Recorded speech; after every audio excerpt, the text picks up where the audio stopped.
unless you have done great good things, human birth is rare because there are so many other type of creatures and things and available. So, Manushyattvam, human birth. In that human birth, a desire for liberation, mumukshutvam, moktum icha mumuksha. A desire for, I don't know whether you all started studying Vedanta with that desire, we don't know. Because this study is only for liberation from what? Whatever you want to be free from. We have got varieties of desires to be free from. That is a desire, one thing which human beings have. So that is why mumukshutvam, human birth, mumukshutvam. Beginning from hunger and thirst, varieties of other things, we want freedom from that, freedom from this, freedom from that. And for this type of total freedom, never to get any problem anymore, is what is Vedanta study.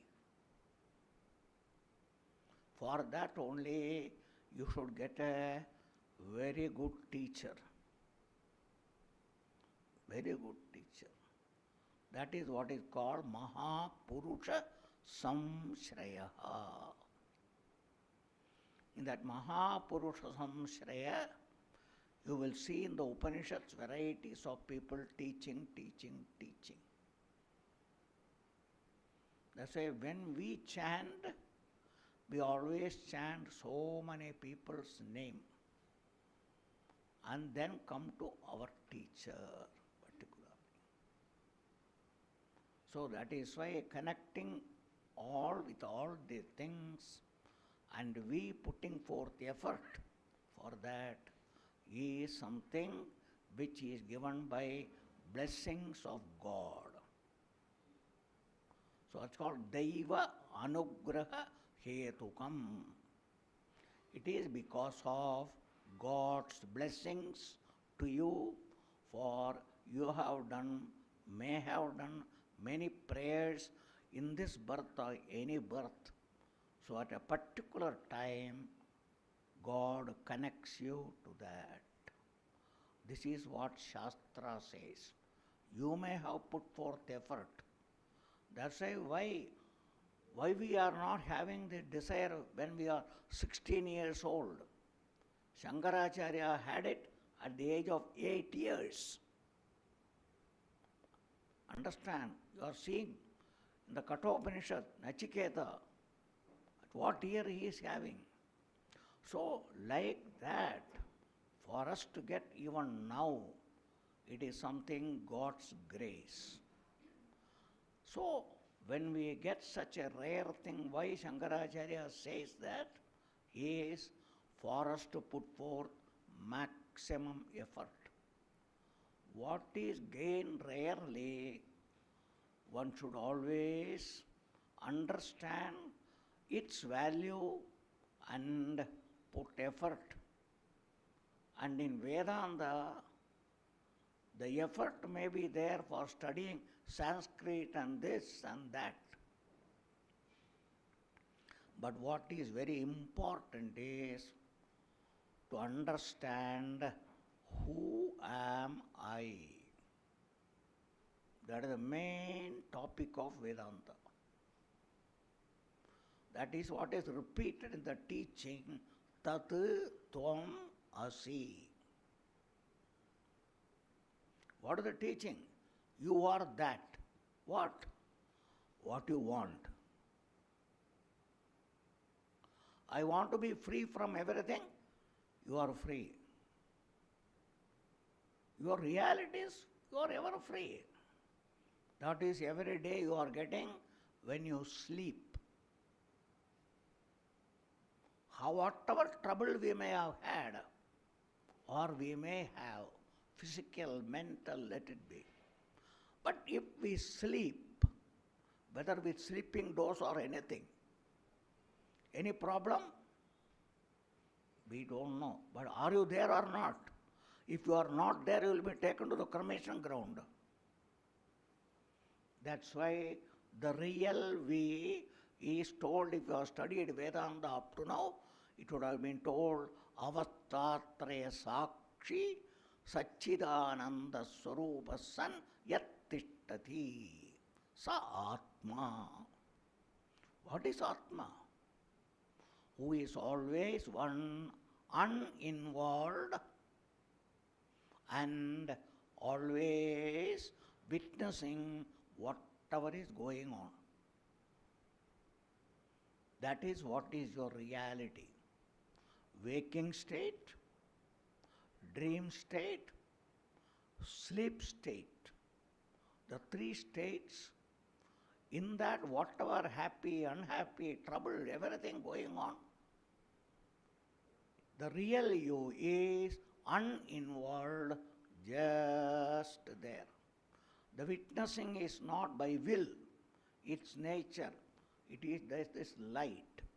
That's why in this country, whenever we are doing, why this fire is lit? Fire represents God. And that God is the witness for what we are doing. God means light, and that light itself is you, really the Atma. The Atma is wherever light is there. In the sun also same Atma. In the moon also same Atma. The fire also same Atma. But they are all seen. What is seen will come and go. The one who remains not going is the seer, the witness. That is what is here. The three states come and go. Waking, dream, sleep. But who is present in all the three is the real you, uninvolved. That is why when you study Vedanta, you are not to struggle to become free.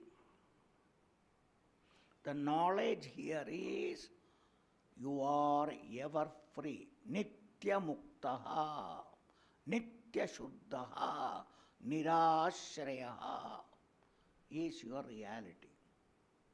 You are ever clean and ever clean from anything name, negative, positive, everything. You are never dependent on anything. Everything is dependent on you, the reality. Here itself, for your brain to work, for your mind to work, for your heart to work, all forms of things going on here, it is the reality of you, it is dependent on. That is why in the Upanishad, one Upanishad to tell, it is the eye of the eye, chakshusha chakshuhu, shrotrasya shrotram, manasaha manaha. So, without that, when it comes like you go to this window, you are that window seeing. This window, different. These are all windows. And everywhere, the real you only is the one who is coming and going, and whose presence, because of that, all you are alive. It is oxygen of oxygen. You must understand. So that is the reality of all of us. This is what is being taught by Vedanta. So our opinion of ours as somebody dependent, struggling, having problem and all, that is what should go. And understand nothing can happen to me. Let anything happen to the body-mind complex,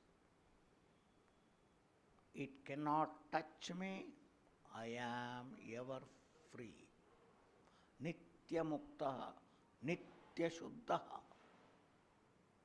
These all the things, when you study Bhagavad Gita, second chapter, Bhagavan Krishna is teaching.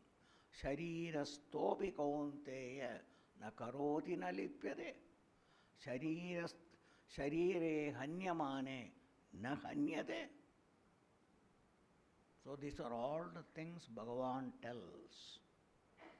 So Vedanta is just understanding. It is to be understood properly.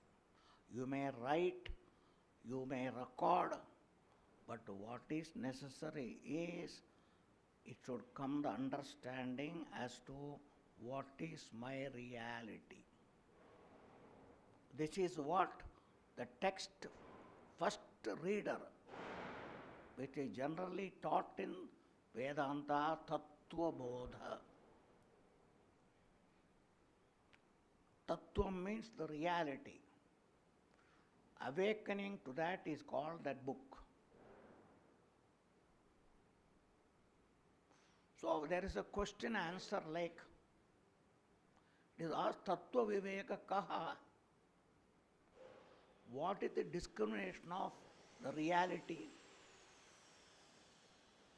It is Atma Satyam. Atma is the reality. Anyat Sarvam Mithya. Everything else, if at all there, is relative.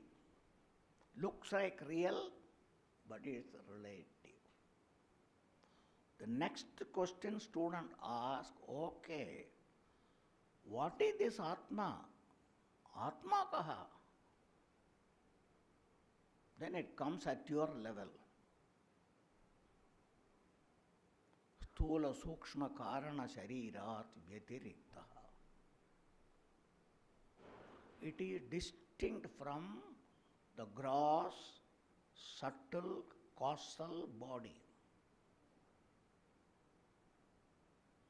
And in that only particularly, the 5 levels are here. Annamaya, Pranamaya, Manomaya, Vijnanamaya, Anandamaya, 5. Panchakoshatitaha. Beyond all these 5. Avastatraya Sakshi. 3 stages we go through: waking, dream, sleep. In all the thing, who is the witnessing principle? The ego you changes, but the real you doesn't change. And that is your reality, Satchidananda Swarupa Sanyat Tishtati, Sa Atma. So this is the Vedanta principle.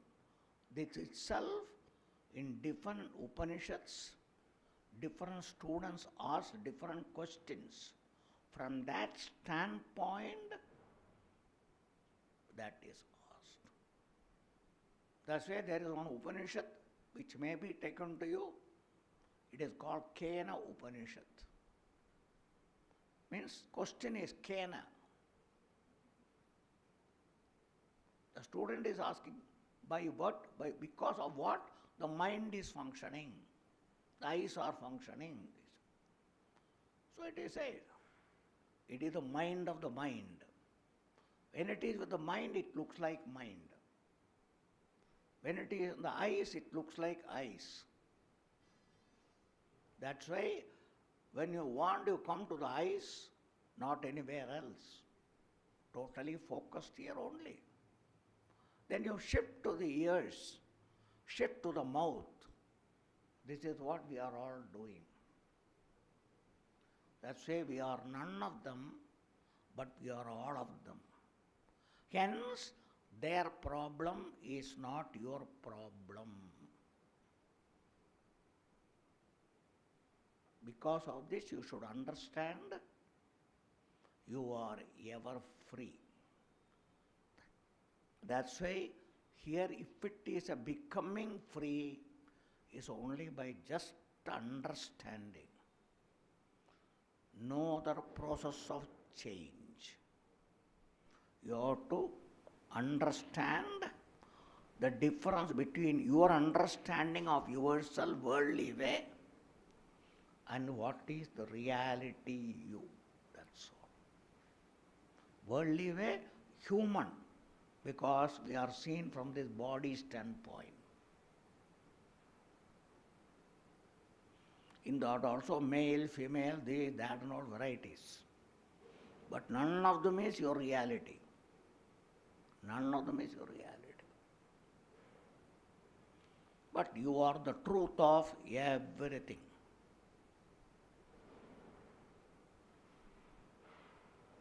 Hence one statement in the Upanishad is Sarvam Kalibidam Brahma Neha Nanasti Kinchana. There is nothing in the world. There is only one Brahma, that is your reality. So this is Vedanta study. So Vedanta is important is more and more focusing understanding of who really am I.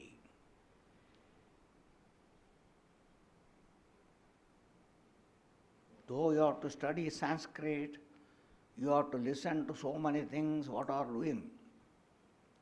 But everywhere, what is the ultimate thing? Telling what is your reality. This is what you all should understand, and I wish you all my best wishes for you to understand well and be ever free. Hari Om.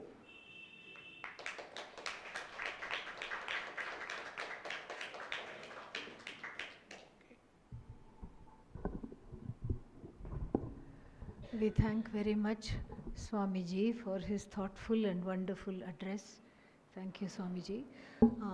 Please listen to the schedule for the rest of the day carefully. We will not have chanting class today because the classroom needs to be put together, and you can do that directly after this. 11 o'clock is Gita Bhashya class, and then as usual, and then after that 3:45 will be the various levels of Sanskrit meeting in the variously assigned places. And then today we are starting yoga.